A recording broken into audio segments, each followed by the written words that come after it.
plusieurs défis planent sur les processus électoraux au Burundi. Ils sont, d'une part, ces défis, le reflet des pages sombres de notre histoire, des pages parfois vite tournées sans avoir été lues. Ces défis sont, d'une autre part, la conséquence du fossé entre le dit et le non-dit des leaders politiques au moment de la négociation des textes normatifs chargés de gérer l'avenir du pays. À ce propos, 4 défis méritent d'être soulignés dans le cadre de la présente évaluation. Contrairement aux pays avancés en démocratie, les élections au Burundi font toujours peur et les alimentent la méfiance et les suspicions comme si les rendez-vous électoraux devenaient automatiquement les rendez-vous de la mort physique et de la mort politique. De l'humble avis de la commission électorale, ce premier défi affecte de façon dramatique l'apaisement des processus électoraux que la CENI organise.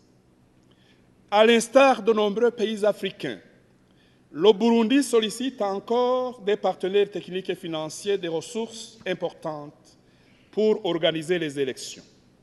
Certains parmi ces partenaires répondent spontanément et positivement.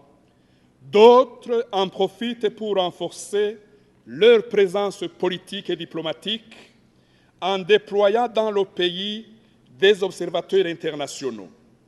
L'appui matériel et financier au processus électoral crée chez d'autres un intérêt orienté vers les résultats des élections et les personnalités à élire. En soi, l'appui des partenaires extérieurs ou l'observation internationale des élections n'est pas une mauvaise chose. C'est quand l'appui financier libéré au profit du pays tend à peser négativement sur la volonté du peuple qu'il y a problème.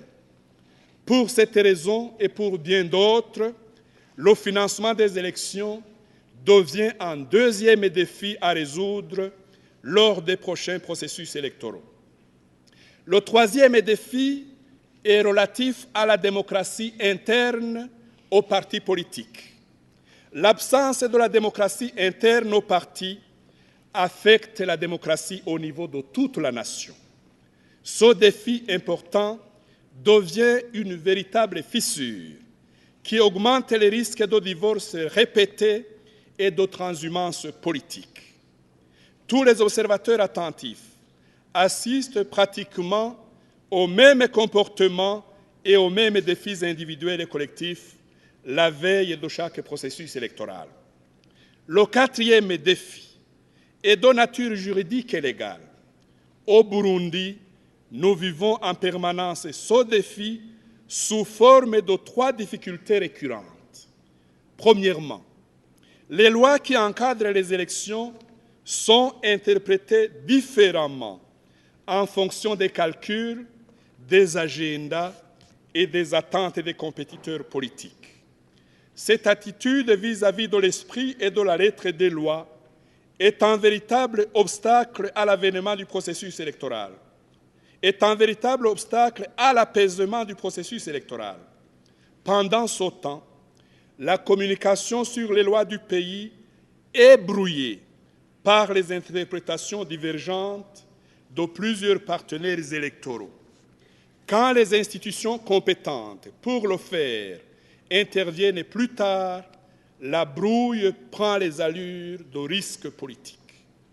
Deuxièmement, l'éducation civique et électorale reste le parent pauvre au moment où elle devrait contribuer au changement des mentalités des populations en général et des candidats en particulier.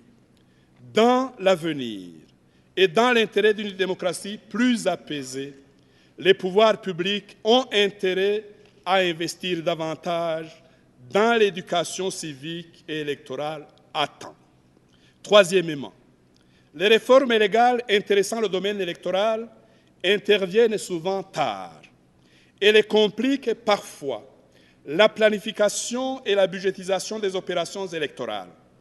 Pour la commission électorale, les premières difficultés sont liées à la planification précipitée des activités, faute de cadre légal et de ressources disponibles à temps, en qualité et en quantité.